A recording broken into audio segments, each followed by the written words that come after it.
Bom, eu quero mais uma vez cumprimentar a você que assiste aos vídeos da Igreja Presbiteriana de Santo Amaro.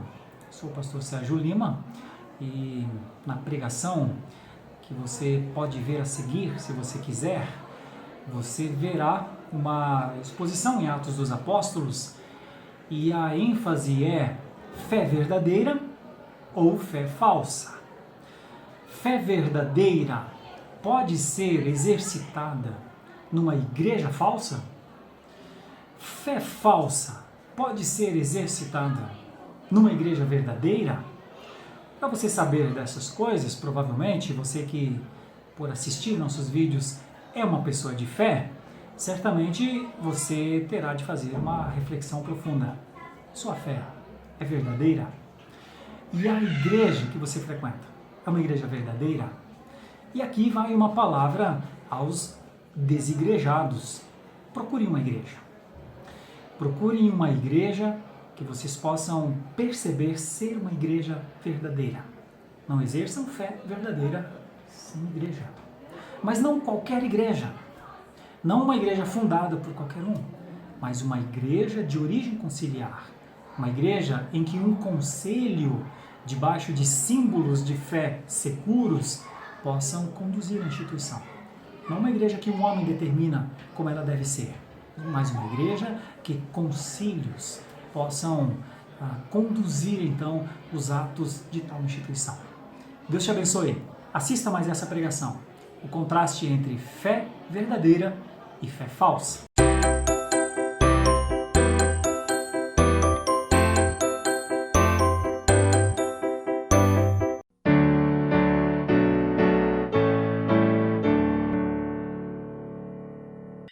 Peço aos irmãos que abram as Escrituras em Atos dos Apóstolos, capítulo 8. Então, Atos dos Apóstolos, capítulo 8, por gentileza. Os versículos 14 até o 25. Atos dos Apóstolos, 8, dos versículos 14 em diante até o 25. Meu tema nessa noite é falar sobre fé verdadeira e fé falsa. Na verdade, uma perspectiva de contraste entre fé verdadeira e fé falsa. E pretendo desenvolver 3 ideias.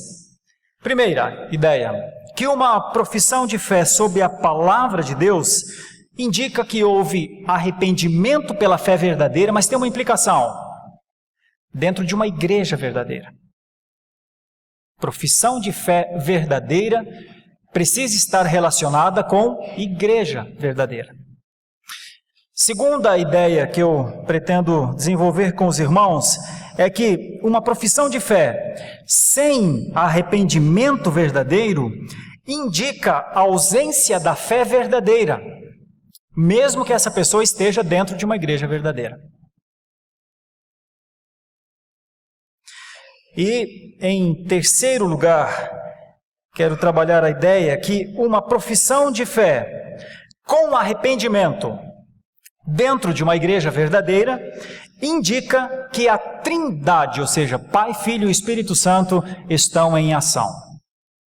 E aí nós precisamos entender o que é a ação do Espírito Santo de Deus, a ação de Jesus e a ação do Pai dentro deste processo de cuidar de filhos dentro de uma instituição, que é a instituição dele.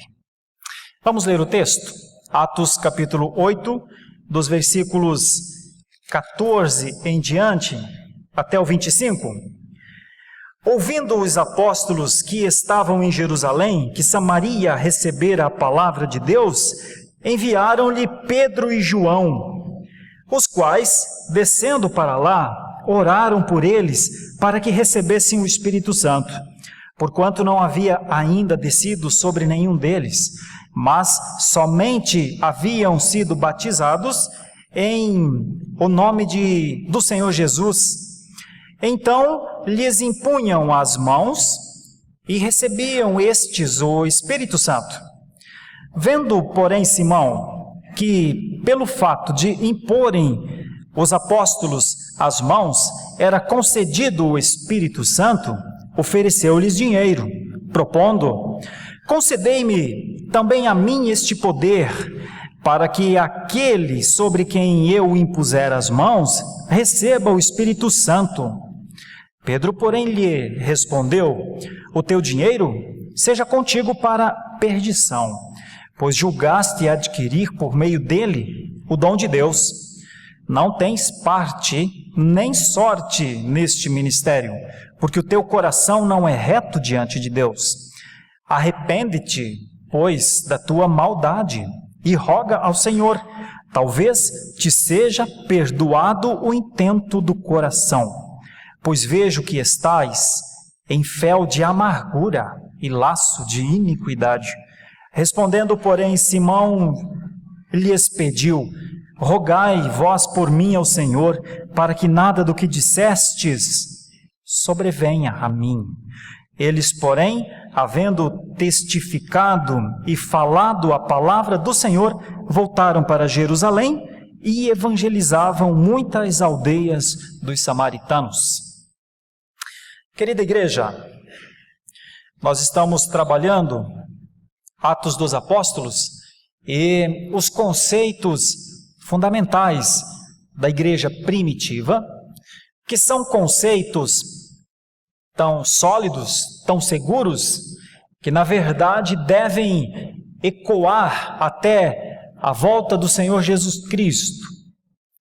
Quando a igreja foi plantada, ela foi plantada, eu vou usar uma analogia, embora isso não explique tudo, mas contribua, talvez possa contribuir. É como se uma pedra fosse lançada, solta, em uma água, e quando esta pedra grande caiu na água, então imediatamente ondas passaram a se formar. Quando a pedra caiu, ondas circulares passaram a se formar, e estas ondas, então, elas existem até os dias de hoje. Quando a igreja foi plantada no mundo, numa perspectiva divina, como igreja surgiu o cristianismo, ou quando o cristianismo surgiu para ser a comunidade dos separados, dos escolhidos, o mundo nunca mais foi o mesmo. Quando esta pedra foi solta, nunca mais as águas do mundo ficaram como eram antes. Algo aconteceu e a igreja proporcionou isso. A igreja, pelas mãos de Deus, produziu uma alteração na existência. Então, estudando Atos dos Apóstolos, a gente consegue ter a ideia do que foi este impacto. O impacto do nascimento da igreja. O impacto do nascimento da igreja em relação à terra de Jesus, em relação à terra estendida, os samaritanos, em relação aos impérios do seu tempo, a saber, o Império Romano, o impacto que foi a existência da igreja em relação à cultura greco-romana, toda a cultura helênica. A igreja foi uma pedra lançada num lago que nunca mais parou de ter ondas. Isso é a igreja. Como eu disse, a analogia não ajuda a explicar totalmente, mas eu gostaria de usar essa ideia para explicar o que aconteceu em Samaria. Porque em círculos crescentes, nós vemos a igreja chegar a Samaria depois da morte de Estevão, como foi pregado hoje pela manhã pelo reverendo Leandro. Em meio às lutas e às dificuldades e à morte de um homem proeminente como foi Estevão, nós temos a perseguição à igreja. E a perseguição à igreja produz em alguns homens, na sua partida de Jerusalém, levar o evangelho. E dentre estes homens está Filipe. Os versículos 4 a 8 mostra que Filipe descendo à cidade de Samaria, anunciou a Cristo, e multidões atendiam. Espíritos imundos saíam gritando em alta voz, paralíticos, coxos eram alcançados pela misericórdia de Deus, houve alegria. E então, com esse fato, acontece, obviamente, o nascimento da igreja em Samaria. Mas como seria essa igreja? Quem pastorearia essa igreja? Quem validaria essa igreja? Seria Filipe o pastor dessa igreja? Haveria alguém em Samaria convertido a Cristo pelas pregações que poderia ser o seu líder, os seus primeiros líderes? Como se dá o fenômeno igreja cristã na cidade de Samaria?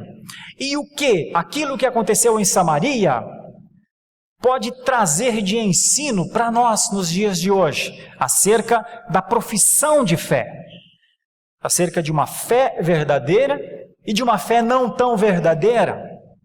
O que as lições de Samaria podem trazer a nós nos dias atuais, tempos tão diferentes dos tempos dos hebreus, acerca da liderança da igreja, do nascimento de uma igreja? Quais as certezas que podemos ter acerca da origem, da preservação, dos ideais de Deus para a igreja em que estamos? Será que estamos dentro de uma igreja verdadeira? Quais as evidências? Nossa fé é uma fé verdadeira, sem o subjetivismo de afirmar cegamente, mas a partir de avaliações, de análises. A que conclusão poderíamos chegar? Então, igreja verdadeira, fé verdadeira e fé falsa, possível fé falsa, são os nossos assuntos desta noite. Então, a primeira ideia que eu gostaria de iniciar com os irmãos é que uma profissão de fé, sob a palavra de Deus, indica que houve arrependimento pela fé verdadeira, mas isso tem que ser dentro de uma igreja verdadeira. Meus irmãos, com isso, obviamente, você já deve estar pensando, o que será que o pastor quer falar? Ele quer falar sobre o grande número de igrejas possivelmente não verdadeiras nos dias atuais? Você já nos conhece a tônica deste púlpito. Este púlpito tem um compromisso, entre outras coisas, com apologética também, e tem uma responsabilidade de pregar também contra falsos ensinos, heresias, movimentos que parecem atrapalhar o sentido da religião verdadeira. Então, ok, nós que já somos detestados por muitos, a cada domingo somos odiados por tantos outros. Mas, vou começar com uma breve ilustração do que aconteceu comigo. Uma pessoa um dia desses, há algum tempo atrás, na verdade, perguntou para mim, pastor, o senhor conhece a igreja do pastor tantantã, tantantã? E eu falei, irmão, igreja do pastor tantantã, tantantã? Como funciona isso? Não, pastor, ele é muito bom, ele me ensina, eu gosto das pregações dele. Mas como que é? É a igreja do pastor tantantã, tantantã? Mas como foi isso? Foi assim, um dia ele era um homem de Deus e tal, e ele iniciou a sua igreja, e passou a pregar, e pastor é um homem muito corajoso e tal. Mas, meu irmão, é a igreja do pastor tantantã, tantantã? Mas como é que nasceu essa igreja? Ele fundou. Pois bem, eu respeito o homem, mas não reconheço a igreja. O homem pode ser um homem de Deus, o homem pode ser um homem idôneo, o homem pode ser um homem sério, um homem crente, mas sua igreja não é igreja. Não no sentido de igreja conciliar, não no sentido de igreja histórica, não no sentido de igreja idealizada, fundamentada nas Escrituras e sustentada por símbolos de fé. Então, a pessoa pode ser excelente, o pregador pode ser excelente, o que ele prega pode ser excelente, mas sua igreja é uma comunidade, alguma coisa que existe, uma reunião de pessoas, mas que eu teria muita dificuldade de atestar que um homem funda uma igreja. Um homem não parece ter esta autonomia. Um homem, por mais bem intencionado que seja, não me parece ter esta liberdade diante do conceito histórico de cristianismo de iniciar uma igreja. Vou dar mais 2 exemplos ainda dentro dessa ideia. Em determinado momento, eu era pastor de uma igreja lá no sul, e eu estava saindo então dessa igreja, estava indo para um trabalho novo em outro local. E obviamente alguns irmãos bastante apegados, muito bem intencionados, entenderam que a minha saída daquela igreja era por alguma dissensão, talvez com o conselho, alguma coisa que pudesse ter sido causada pelo conselho. E então 3 irmãos me procuraram, em momentos diferentes, mas com exatamente a mesma ideia. Pastor, vamos fundar uma igreja. Pastor, se é o conselho, se o senhor está com problema com o conselho, não vá embora da nossa cidade, vamos fundar uma igreja. Nós fundamos uma igreja, o senhor fica aqui, vamos trabalhar juntos. E eu disse, eu não poderia fazer isso? Eu não posso fazer isso? Primeiro, eu não estou saindo por causa do conselho, mas se fosse, eu não poderia fazer isso. E disse a eles, lembrem-se de Jonathan Edwards. Depois de 27 anos, ele pastoreando a igreja congregacional de Northampton, no Massachusetts, nos Estados Unidos, ele foi demitido da sua igreja porque ele estava firmado num conceito que só poderia participar da ceia do Senhor quem fosse verdadeiramente um crente. E essa não era uma análise de uma que se fizesse uma vez na vida, mas era uma análise dominical. E se tivesse comportamento duvidoso, ele orientava, não participem da ceia. E obviamente a igreja começou a achar que era um ensinamento muito rígido. Ora, eu sou membro dessa igreja. Ora, eu sou dizimista dessa igreja. Ora, eu estou nessa igreja há 30 anos, eu quero e vou participar da ceia. E Edwards dizia que havia uma perspectiva na ceia do Senhor de exclusividade, a tal maneira que deveria participar da ceia do Senhor realmente quem se considerava crente, crente mesmo. E crente, crente mesmo. Não crente meia boca, não crente mais ou menos, não crente de hábito, um crente mesmo. Um crente que vivesse mesmo as práticas do Evangelho. Ele foi demitido depois de 27 anos pastoreando essa igreja. Então, alguém disse, Edwards, plantemos uma outra igreja em Northampton. Ele não aceitou. E por conta disso ele foi trabalhar entre os índios moicanos, na aldeia de Stockbridge, no campo missionário. Então eu disse a esses irmãos, eu não poderia fazer isso, porque eu não posso fundar uma igreja. Deixa eu lhes dizer ainda, uma outra coisa mais patente ainda. Eu, como cidadão, Sérgio Lima, eu tenho uma igreja, uma casa pastoral e uma igreja, como propriedade particular, minha, nossa, minha e de minha esposa, há muitos anos no Paraná, que de vez em quando eu brinco, no dia que vocês me demitirem, eu tenho um lugar para ir já, eu vou para a minha igreja, mas eu não vou fazer isso, obviamente que não. E por quê? Porque mesmo eu tendo o patrimônio em si, que nesse momento está cedido para uma outra instituição, eu não tenho o direito e a autonomia de fundar uma igreja. Então, baseado neste conceito, eu digo que um homem não funda uma igreja, é a igreja que funda a nova igreja. É um concílio que inicia um novo projeto. São os conselheiros, são os presbíteros, são os líderes num projeto de ampliação do reino de Deus, que usufruem dos benefícios que uma igreja mãe pode dar para plantar uma nova igreja. Com isso, eu finalizo a ideia aqui de dizer que não há igreja de alguém. Ninguém é dono de uma igreja, por mais que a pessoa seja muito bem intencionada. Então eu volto ao início. Eu volto à resposta que eu dei a este irmãozinho. Ok, eu não conheço a igreja do pastor porque aos meus olhos ela não existe. Ela não é uma igreja. Eu nunca a conhecerei. Tanto é que o nome do pastor é mais forte do que a igreja. Claro, e tem que ser. Ele fundou aquilo. Aquilo é um aquilo. Aquilo não pode ser uma igreja no sentido de idoneidade.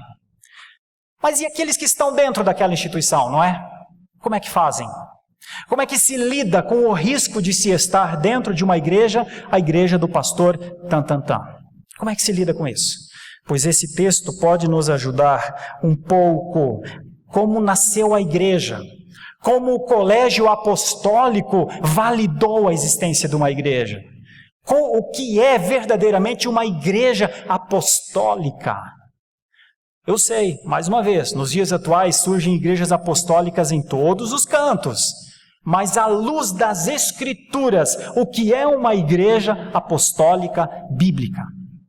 Esse texto nos ajuda. O versículo 14 diz: ouvindo os apóstolos que estavam em Jerusalém, que Samaria recebera a palavra de Deus, enviaram-lhe Pedro e João. Para quê?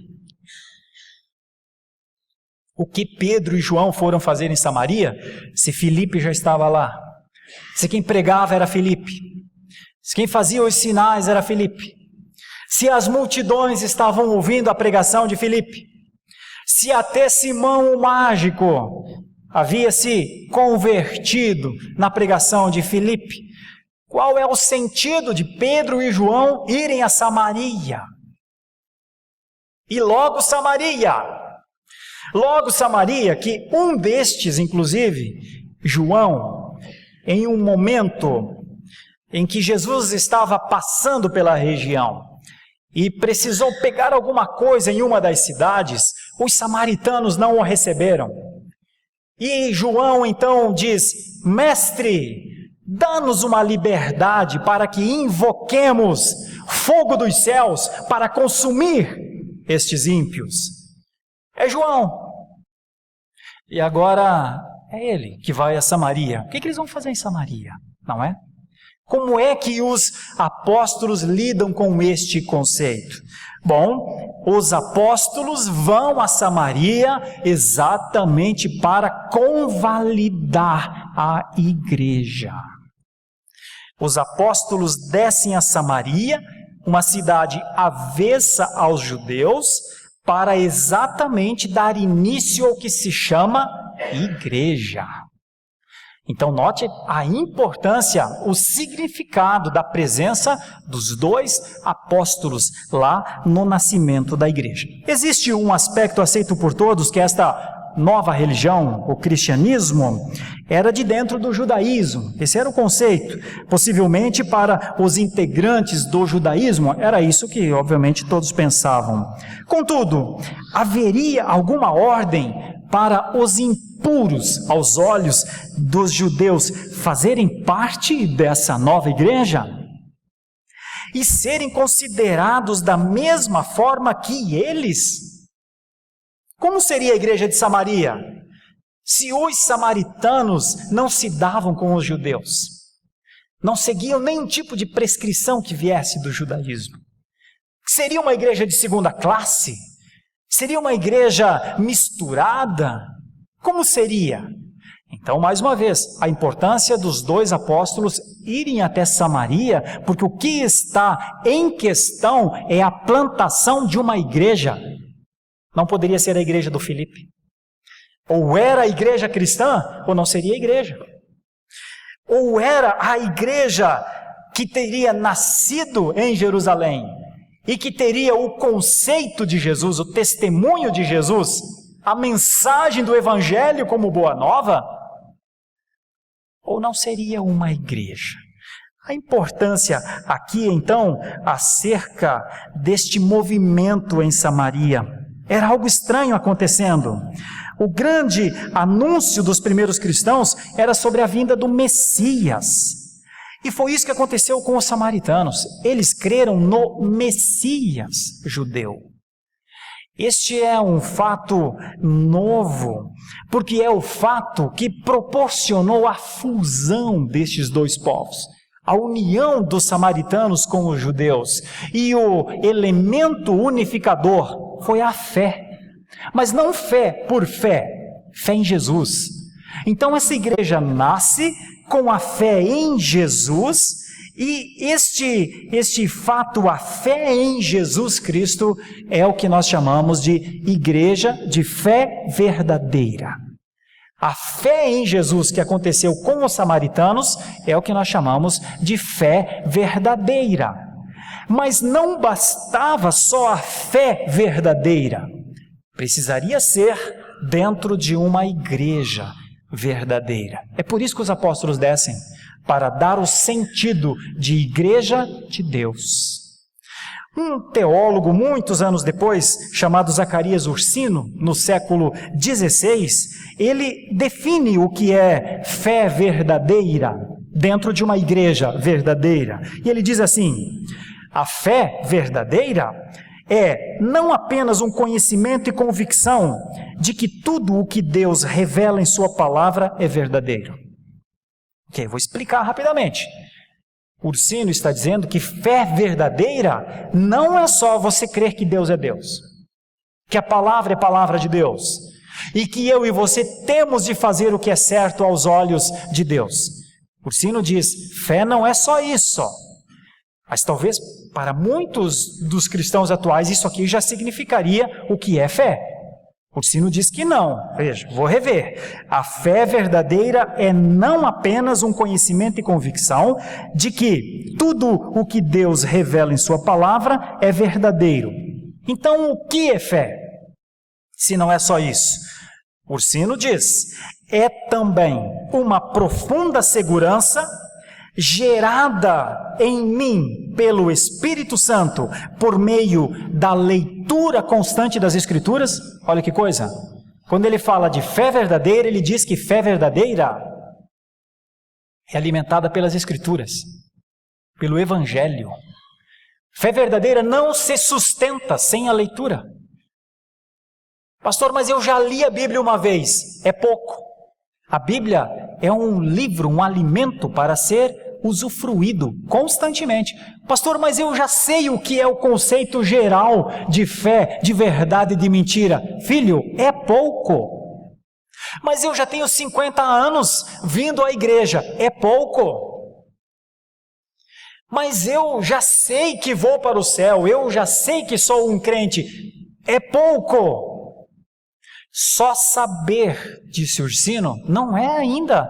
Não dá para usar isso como uma evidência. Eu tenho a fé verdadeira. Não este teólogo, Zacarias Ursino. Ele diz, não é pouco, porque a fé verdadeira vem pelo Evangelho. Então, a falta das Escrituras é colocar a fé em risco. A falta do dia a dia, do alimento das Escrituras é colocar a nossa fé em risco. Pois bem, ele continua a falar sobre fé verdadeira, diz que é por meio do Evangelho, gerada pelo Espírito Santo por meio do Evangelho, que, de plena graça por nós, por Cristo conquistada, não somente todas as pessoas, mas também eu, diz ele, tive os meus pecados perdoados. Olha, Ursino está falando que fé verdadeira é fé, não só uma consciência das coisas, mas uma dependência da palavra e um tipo de certeza acerca do nosso problema com Deus. E qual é o nosso problema com Deus? Como eu pedi para a irmã Leilane orar. Nosso problema com Deus são os nossos pecados, meus irmãos. Nosso problema com Deus é que o pecado parece estar no ar, se colando constantemente a nós. O pecado está nas nossas mãos. O pecado está nos nossos olhos. O pecado está na nossa mente.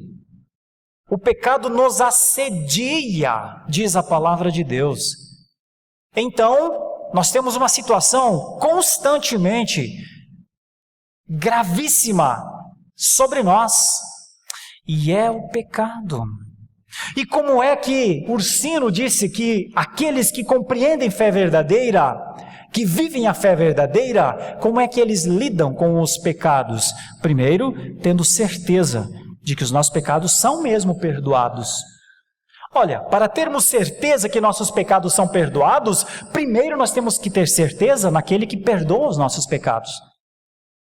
Porque uma coisa é imaginar que nossos pecados sejam perdoados. A outra é ter a certeza que Cristo vive e está vivo, e lá de onde Ele está trabalhando pelos seus. E entre os trabalhos de Jesus está o de perdoar pecados. Então, para que tenhamos a certeza dos pecados perdoados, primeiro temos de ter a certeza daquele que está trabalhando para isso. Pois bem, aquele que está trabalhando para isso, o Cristo vivo, tem ouvido acerca dos nossos pecados? Esse é o ponto. Diz assim, ok, Deus perdoa pecados, mas eu os confesso? Não, Deus perdoa qualquer pecado. Deus não perdoa qualquer pecado. É muito claro no conceito reformado que Deus perdoa pecados confessados. Pois bem, Ursino continua a trabalhar fé verdadeira na sua definição, então, nos trazendo a uma realidade, que nós temos um problema com Deus e que nós temos que ter essa consciência que há uma solução para o nosso problema, que é o pecado, mas que nós não podemos nos esquecer quem somos, e que continuamos com as nossas falhas, e continuamos com os nossos pecados, e que cada vez dependemos então mais deste que perdoa pecados. E Ursino continua, e ainda uma consciência final de que fui feito justo para sempre aos olhos de Deus, e a salvação que me foi concedida é para sempre. Olha só, fé verdadeira é teológica. Fé verdadeira não é um sentimento, não é uma hipótese. Fé verdadeira é a consciência, o entendimento da Trindade em ação trabalhando. Dentro do conceito de fé verdadeira, tem o sentido forense de justificação.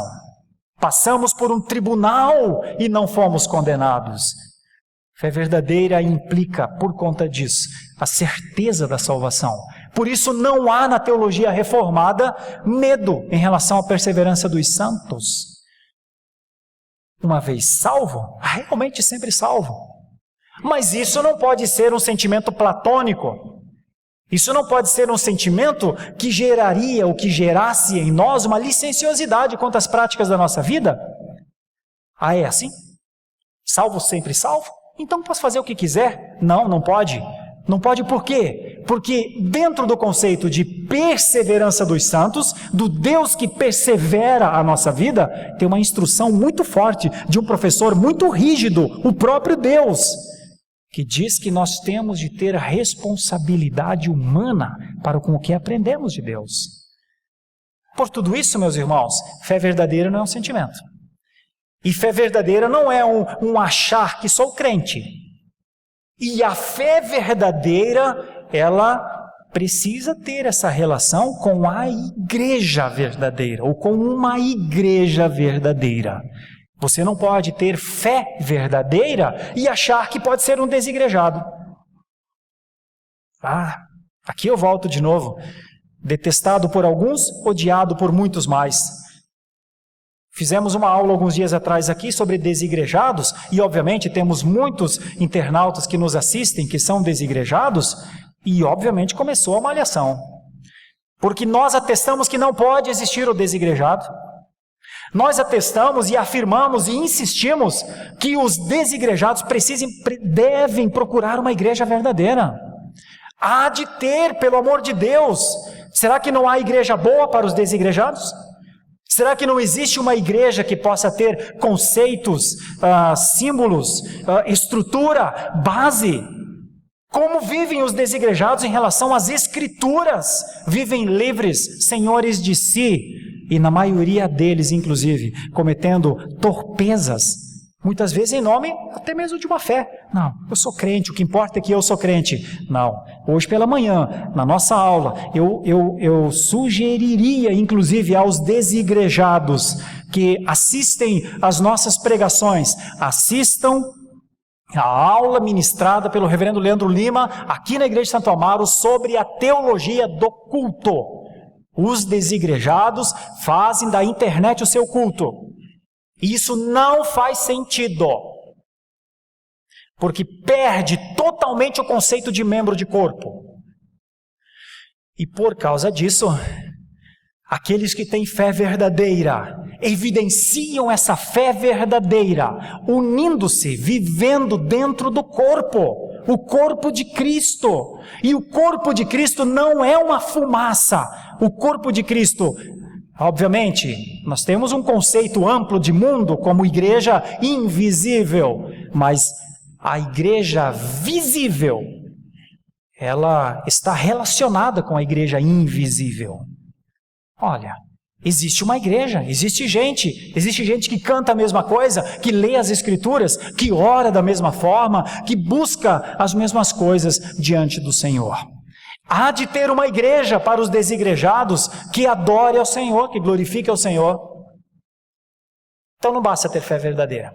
Aos desigrejados eu afirmo, é pouco a sua fé verdadeira.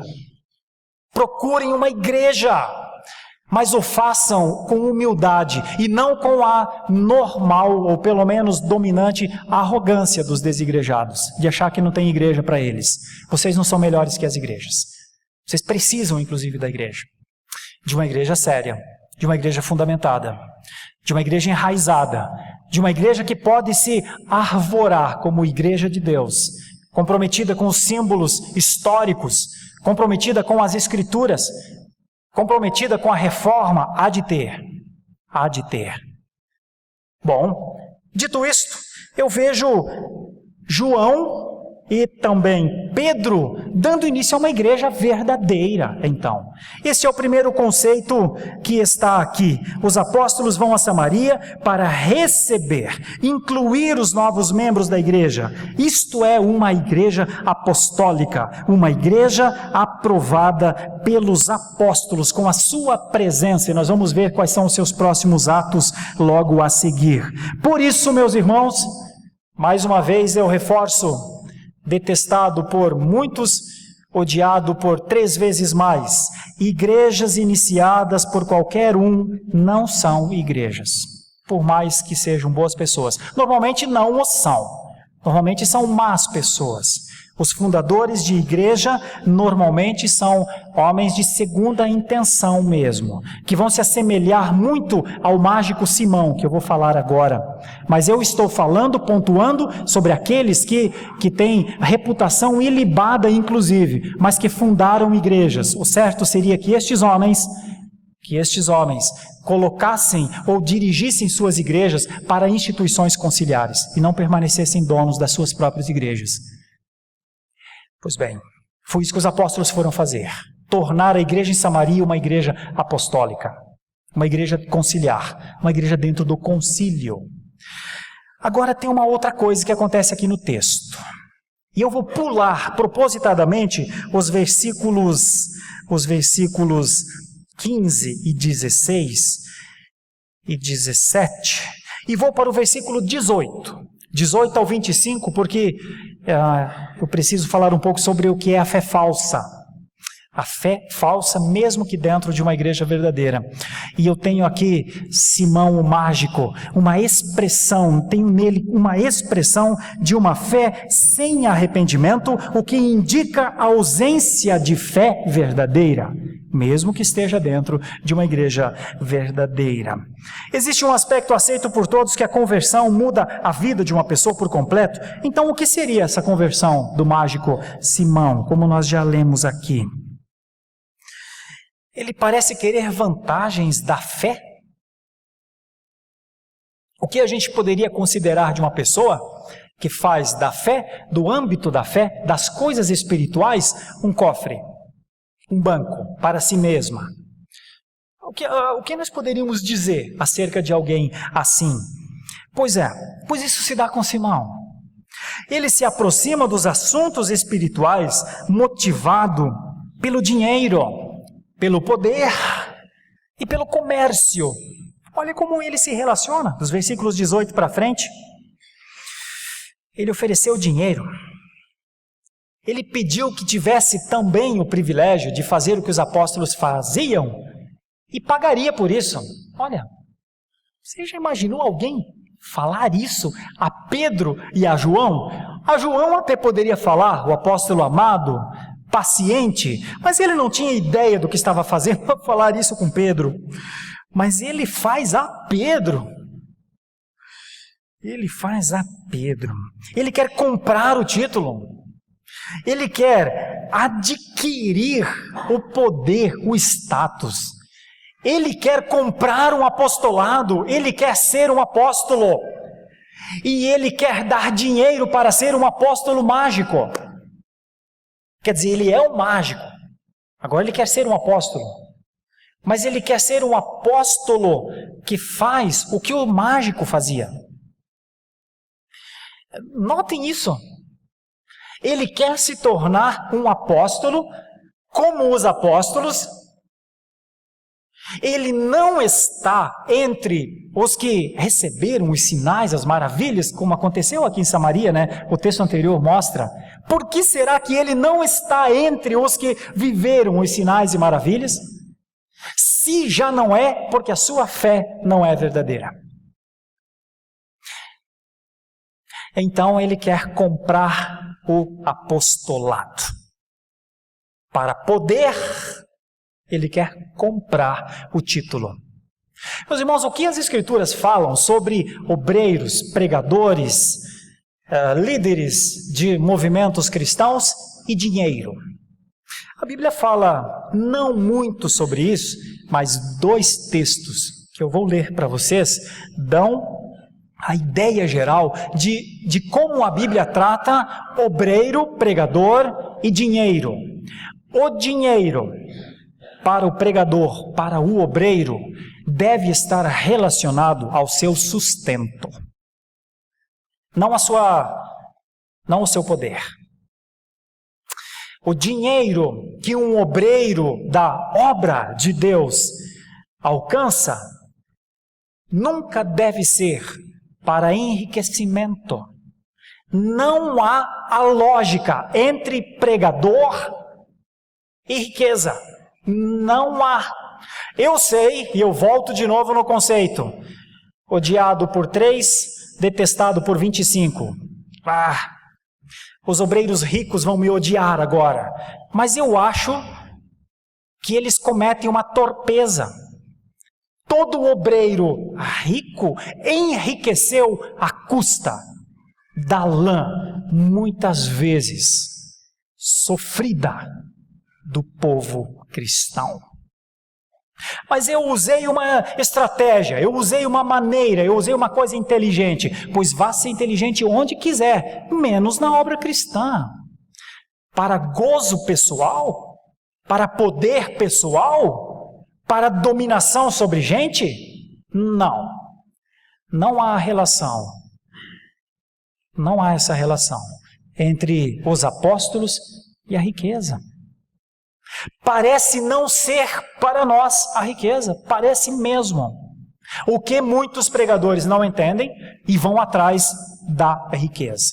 Como aos levitas não fazia parte a herança, parece-nos que aos pregadores do evangelho, a eles foi-lhes dado o direito e o privilégio e a sabedoria, ou a necessidade da sabedoria de sobreviver do que são os dízimos, as ofertas da igreja.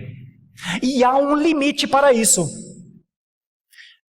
E quem é que estabelece o limite para isso? Obviamente, um conselho de uma igreja. Por isso eu sou defensor de igreja conciliar.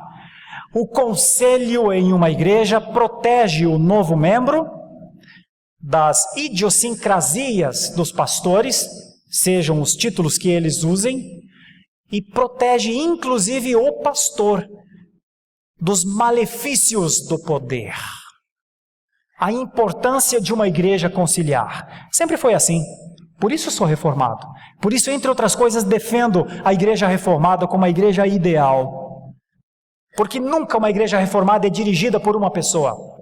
Uma igreja reformada é dirigida por um conselho que, submerso às Escrituras e dependente da vontade de Deus, vai conduzindo a igreja, com muito cuidado, com muito temor. Ok, mas nesse momento aqui, Simão quer ser o apóstolo mágico de Samaria. E ele quer a todo custo. Enquanto aos obreiros é dado, na sua relação com o dinheiro, ser o dinheiro o seu sustento, Simão quer mais.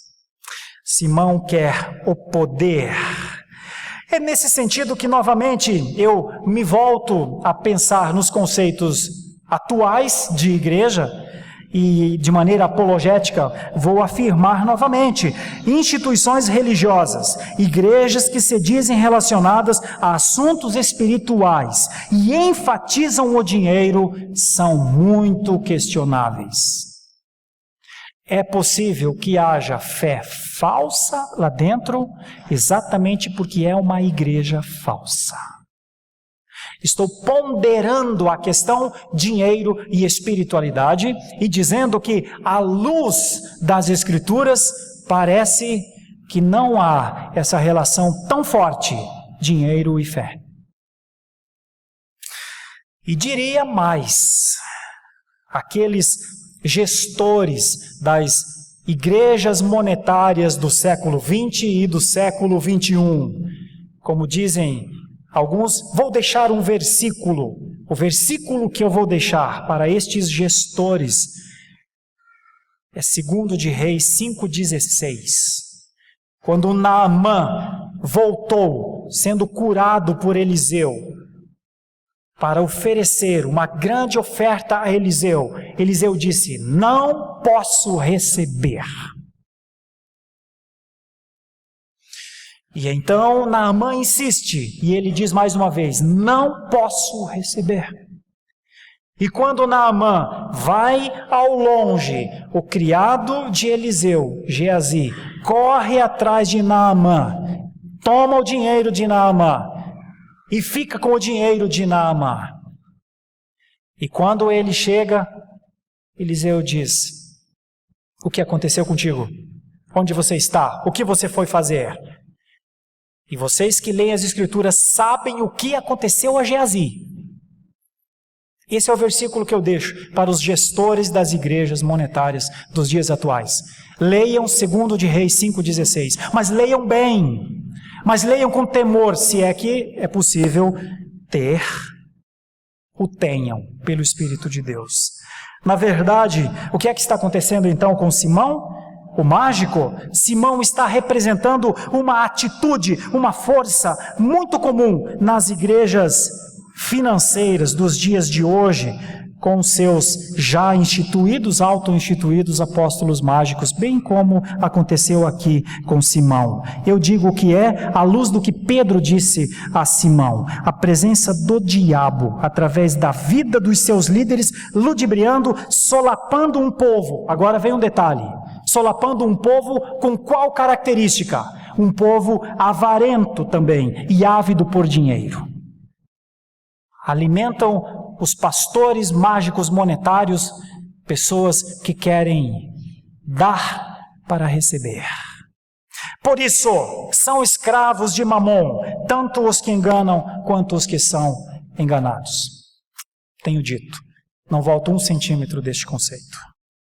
Arrependam-se, seria a palavra mínima. De um lado, nesse conceito aqui de Simão e da sua fé falsa, nós aprendemos. De um lado está Barnabé, que fez a sua oferta generosa. De outro lado está Ananias e Safira, que fizeram uma meia oferta, mas quiseram ser considerados como quem tivesse entregue uma oferta inteira. De um lado está Filipe, aquele que está pregando e fazendo a obra em Samaria. De outro está Simão, o mágico, querendo o poder.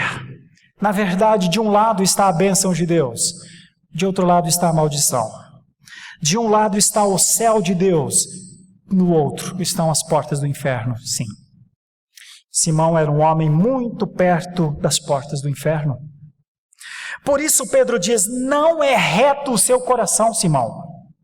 E invoca as Escrituras. Eu não vou ler o texto todo, mas em um salmo do Antigo Testamento, quando Asaf escreve falando sobre a caminhada do povo de Deus, Asaf diz, é o Salmo 78, você não precisa abrir, mas eu leio um versículo. Asaf disse: porque o coração deles não era firme para com ele, nem foram fiéis à sua aliança. Está falando do povo que detestou o amor de Deus.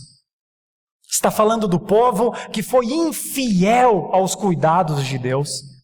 E está falando de como Deus tratou com a iniquidade daquele povo. Então Pedro usa aquela passagem do Salmo 78, escrito por Asaf, para dizer: Simão, isso já aconteceu antes. O que acontece é que o seu coração não é reto. Não há dinheiro que pague. Não há forma, não há atitude que você possa fazer, Simão, o mágico. Obviamente, ele foi excluído dos sinais, havia sido excluído dos sinais, certamente porque não possuía mesmo a fé verdadeira. Só lhe restava o comércio, uma grande possibilidade para as igrejas atuais, o comércio do poder. Como lhes falta a fé, comercializam a palavra, é só o que lhes resta. É a expressão de Simão. Mais uma vez, é natural que seus impérios desmoronem. Espero estar vivo para ver os impérios caírem daqueles que por tanto tempo enganaram o povo, e no dia que esses impérios caírem, isso há de ser para a glória de Deus. Mas tem uma terceira ideia aqui no texto, que eu quero trazer essa ideia, que é um problema, na verdade, chamado de o enigma de Samaria por muitos, que é a questão dos 2 batismos. Afinal, 2 batismos? Não é um batismo só? Veja o que diz o versículo 15 e o 16. Os quais, descendo para lá, oraram por eles para que recebessem o Espírito Santo, porquanto não havia ainda descido sobre nenhum deles, mas somente haviam sido batizados em o nome do Senhor Jesus. Então lhes impunham as mãos e recebiam estes o Espírito Santo. Aqui, uma leitura simples por alto, dá uma ideia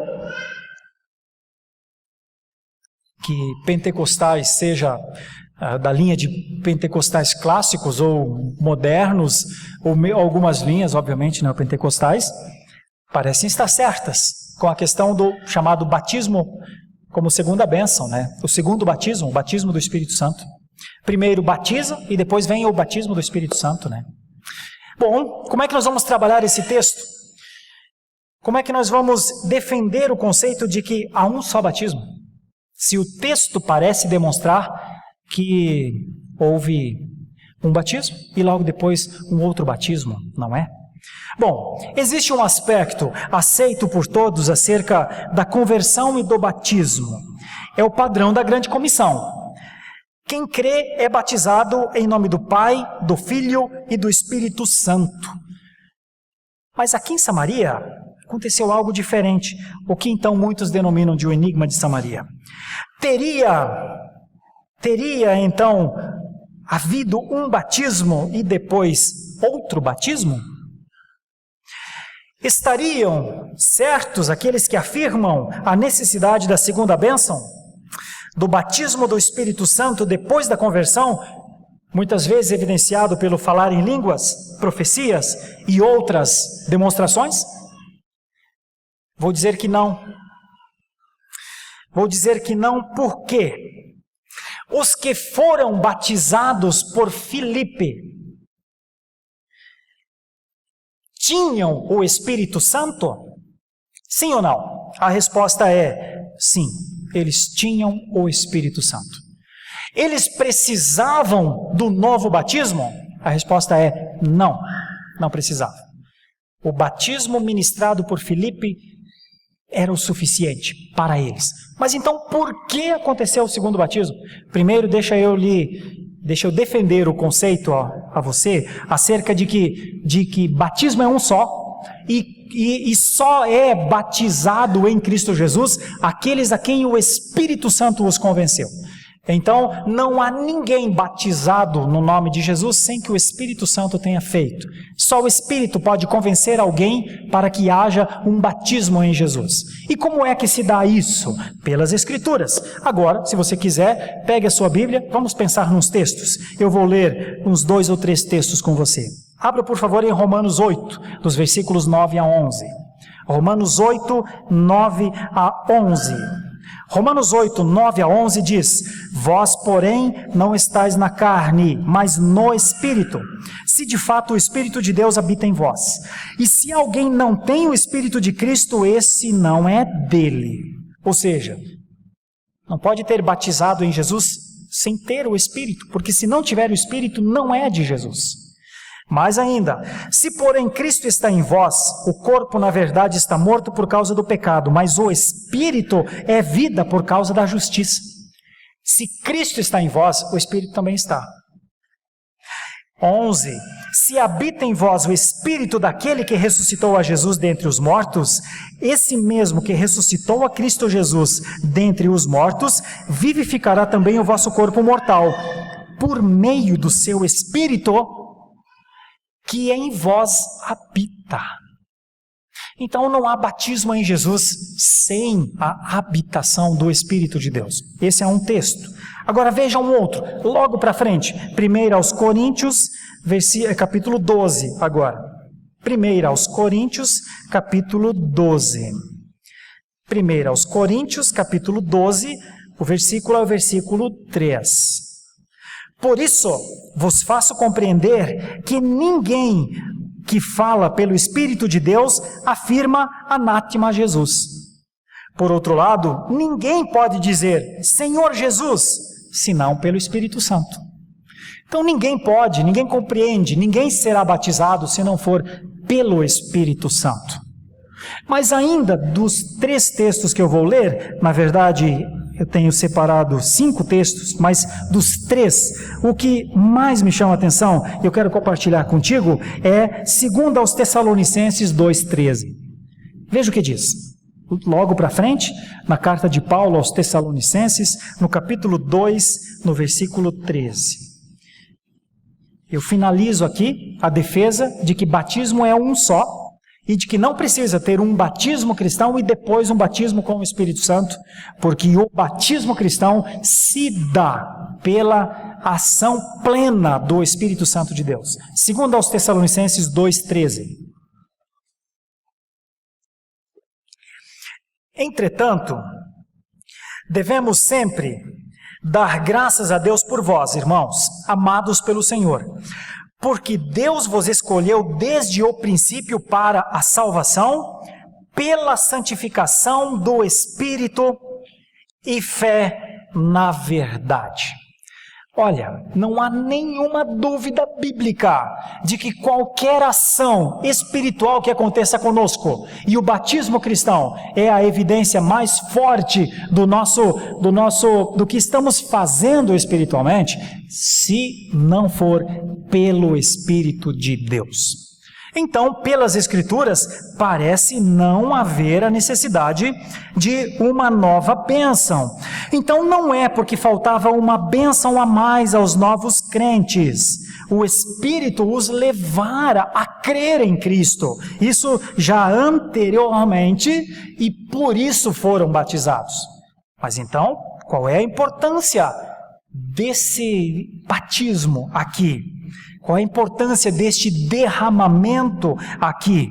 Pois eu digo, por conta dos sinais visíveis da presença de Deus, exatamente reconhecendo que aquela igreja que nascia ali, aquele povo estava sendo incluído na igreja verdadeira. Derramamento do Espírito Santo de Deus é um testemunho da glória de Deus, de que Deus estava trabalhando ali. E como acontece o derramamento em Samaria? Não acontece só em Samaria, acontece de maneira muito similar ao que aconteceu em Jerusalém. Exatamente como em Atos 2, 1 a 4, que você não precisa ler, nós já estudamos este texto. Jesus havia dito que um dia aconteceria, e quando aquilo aconteceu, o derramamento do Espírito Santo, aquelas pessoas falaram na língua das nações, para que o testemunho de Deus fosse aos confins da terra. Então acontece o derramamento do Espírito Santo de Deus, não porque faltava a eles mais alguma coisa, mas por um puro testemunho da glória e do poder de Deus, para que naquele momento servisse de testemunho aos povos de que Deus estava fazendo grandes coisas. Esse era o objetivo do derramamento. Aconteceu em Atos 2, aconteceu aqui nesse livro em Atos 8, mas veja mais 2 lugares, em Atos 10, 44. Abra aí. Veja só, o derramamento em círculos crescentes acontece em Atos 2, 1 a 4, em Atos 8, 15 e 16, em Atos 10, 44 a 48, em Cesareia. Se você olhar para o texto, é o texto em que Pedro está diante de Cornélio. Está diante de um centurião romano. Isso é um testemunho para o Império Romano. Isso é um testemunho para uma estrutura de poder. Isso é um testemunho acerca de que Deus estava iniciando uma igreja verdadeira rumo aos gentios. Então, se você olhar aí para os versículos 44, 45, 40, até o versículo 48, você vai perceber que houve um derramamento também do Espírito Santo de Deus, como um testemunho da glória de Deus, agora, não só mais ao povo judeu, mas também ao povo romano. E tem um outro momento ainda, se você abrir, em Atos capítulo 19, dos versículos 1 a 7, você vai perceber um novo derramamento do Espírito Santo. Então não houve só um Pentecoste, mas o Pentecoste aos judeus, o Pentecoste aos romanos, o Pentecoste aos gregos. Aqui em Atos 19, 1 a 7, é muito interessante, vale a pena ler. É o momento em que Paulo está em Éfeso. Está escrito assim: aconteceu que estando Apolo em Corinto, Paulo, tendo passado pelas regiões mais altas, chegou a Éfeso e achando ali alguns discípulos, perguntou-lhes: recebestes porventura o Espírito Santo quando crestes? Ao que lhe responderam: pelo contrário, nem mesmo ouvimos que existe o Espírito Santo. Então Paulo perguntou: em que pois fostes batizados? Responderam: no batismo de João.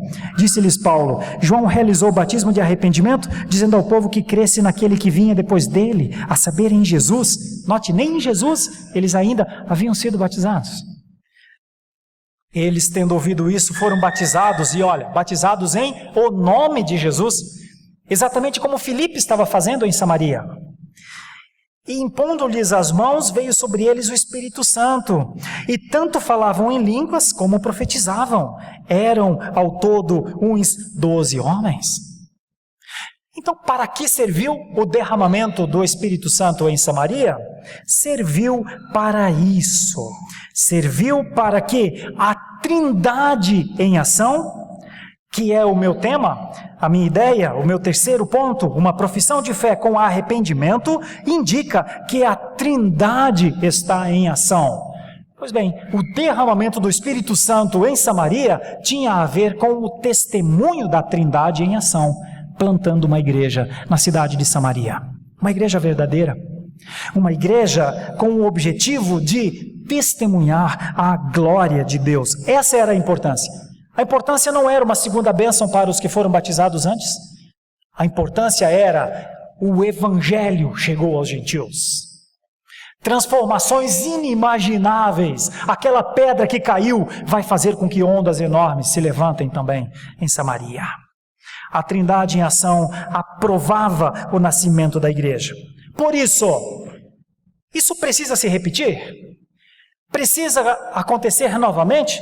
Precisa novo derramamento do Espírito Santo? A minha resposta é não. Bom, por quê? E eu volto à pergunta: estariam os pentecostais e neopentecostais certos ao afirmar a necessidade da segunda bênção? Do batismo com o Espírito Santo? E a resposta é não. Por quê? Textos bíblicos de novo. Abra aí, Romanos 5:5. Romanos capítulo 5, versículo 5. Romanos 5:5. Ora, diz o texto, a esperança não confunde, porque o amor de Deus é derramado em nosso coração pelo Espírito Santo que nos foi outorgado. Sabe por que nós não precisamos de mais derramamento do Espírito Santo? Porque quando se concluiu as Escrituras, quando o cânon foi completo, tudo o que havia sido dito ao Espírito Santo que ele precisaria fazer foi dito, e ele vem fazendo. Todos aqueles que vivem na esperança de alguma coisa do Espírito Santo negligenciam que o Espírito Santo já foi outorgado. O Espírito Santo está em nós. Você não chama a presença de alguém que já está em você. O que você precisa, que nós precisamos do Espírito Santo? Aquilo que nós cantamos aqui, enche-me, Senhor. Enche-me, Senhor. Aquilo que os vencedores por Cristo escreveram de maneira tão bonita, numa canção tão profunda. Isso nós precisamos. Nós o fazemos em oração, em súplicas. Mas isso é muito diferente de clamar, gritar e pedir a presença de alguém que já está em nós. Porque o Espírito Santo de Deus foi outorgado. É o ministério dele na igreja. Ora, como vamos negar isso? Não podemos negar isso. E a Igreja Reformada não nega isso. Afirma que o Espírito Santo está trabalhando na igreja. Romanos 5,5. O Espírito não precisa vir. Foi outorgado, está aqui e está trabalhando. Outro texto, e obviamente eu me separo diametralmente da teologia pentecostal e neopentecostal com essa afirmação. E vamos lá, é a vida. Vejam outro texto, Efésios 1, 13 a 14. Efésios 1, 13 a 14. Ou testemunhamos dessa verdade, ou aceitamos o que não podemos discutir. Essa é uma verdade muito forte. Nós não pregamos picos do Espírito Santo na igreja. O Espírito Santo tem liberdade plena na igreja. Nós não precisamos de um momento com o Espírito Santo de Deus. É o Espírito Santo de Deus em nós, sempre enchendo-nos. E isso é muito mais do que qualquer teologia alheia ao conceito do ministério do Espírito Santo de Deus. Veja, Efésios 1, 13 a 14. Em quem também vós, diz Paulo, depois que ouvistes a palavra da verdade, o evangelho da vossa salvação, tendo nele também crido, fostes selados com o Espírito Santo da promessa. Meus irmãos, eu não consigo imaginar que uma igreja selada pelo Espírito Santo vive a busca do Espírito Santo. Não consigo imaginar que uma igreja marcada, que uma igreja tocada, que uma igreja conduzida pelo som, pela voz do Espírito Santo de Deus, ache inteligente e espiritual ficar gritando para que o Espírito Santo venha. Não parece ser lógico, não parece ser saudável e não parece ser fé verdadeira. Não parece. Por isso, a nós cabe entender o que é que o Espírito está fazendo em nós. Marcados pelo Espírito Santo, estigmatizados pelo Espírito Santo. É muito mais do que ter uma conversa com Ele. Bom dia, Espírito Santo. É muito mais. Muito mais. Bah, como é mais. Veja ainda Efésios 4:30. Efésios 4:30. O conceito novamente de selo. Por que o selo? O que é que o Espírito Santo está fazendo conosco? O que é que o Espírito Santo está trabalhando em nós? O Espírito Santo é o dignatário, o sustentador para que eu e você experimentemos o conceito de redenção. Sem o Espírito Santo não há redenção. E não entristeçais o Espírito de Deus, no qual fostes selados para o dia da redenção. É uma obra muito grande, a obra do Espírito Santo. Por isso eu afirmo, estou caminhando para o final, quem crê em Jesus tem o Espírito Santo e não precisa do Espírito Santo como se ele não estivesse nele. Quem crê tem o Espírito Santo. Só o Espírito pode lhe fazer crer. Só o Espírito. Se o Espírito lhe fez crer, você foi batizado no Espírito Santo, não depois de professar a sua fé, para professar a sua fé. Você só conseguiu professar a sua fé por causa do que o Espírito Santo fez contigo. Isso é muito diferente, obviamente, das teologias contemporâneas. Por fim, meus irmãos, eu quero fazer 3 conclusões, baseadas nas 3 ideias, 3 conclusões aplicativas, e encerro. A marca de uma conversão verdadeira é o arrependimento e um constante ajuste de práticas na vida. A marca de uma conversão verdadeira é o arrependimento constante, contínuo, e um constante ajuste de nossas práticas, que pode ser por mudança, quando a nossa consciência acusa, ou pode ser por aperfeiçoamento para aqueles que estão no caminho certo. Por isso, atentemos para a nossa profissão de fé e para a igreja que professamos a nossa fé. Não basta ter fé verdadeira, precisa pensar em que igreja nós estamos exercitando a fé verdadeira.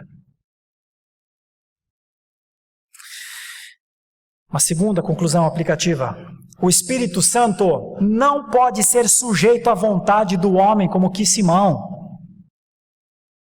Porque a vontade do homem sempre servirá a si mesma. E o Espírito Santo de Deus serve a glória de Deus. O Espírito Santo não serve à vontade humana. Por isso ninguém opera. Embora alguns queiram. E até dizem operar. Então, absolutamente ninguém comanda o Espírito Santo de Deus. É Ele que livremente nos enche ou não. É isso que nos causa um frio na espinha.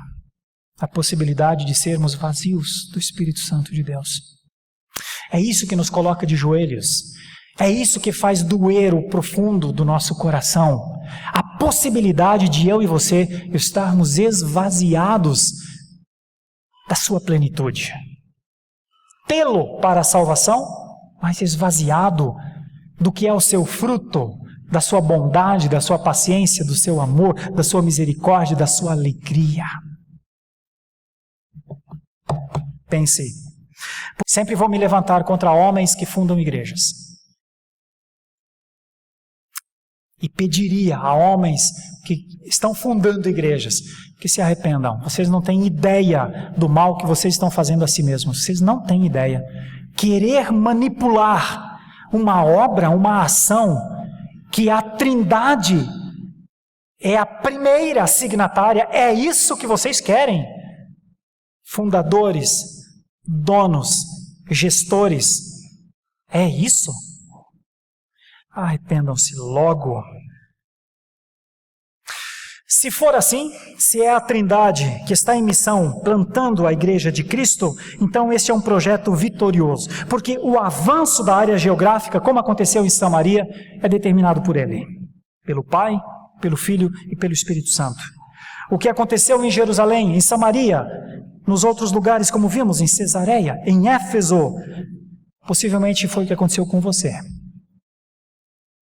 Se é a Trindade que está plantando igreja, e se é o Pai, o Filho e o Espírito Santo que estão em busca dos seus eleitos, e se você tem essa convicção que é um eleito sustentado pelo poder de Deus, então isso não aconteceu só em Jerusalém, Samaria, Cesareia e Éfeso. Aconteceu com você. E acontecerá com todos os eleitos de Deus.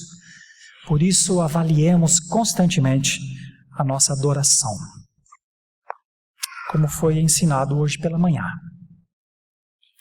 Adoremos ao Deus verdadeiro, louvemos pela Trindade em ação, mas o exercício da fé verdadeira não é um exercício separado de uma igreja verdadeira.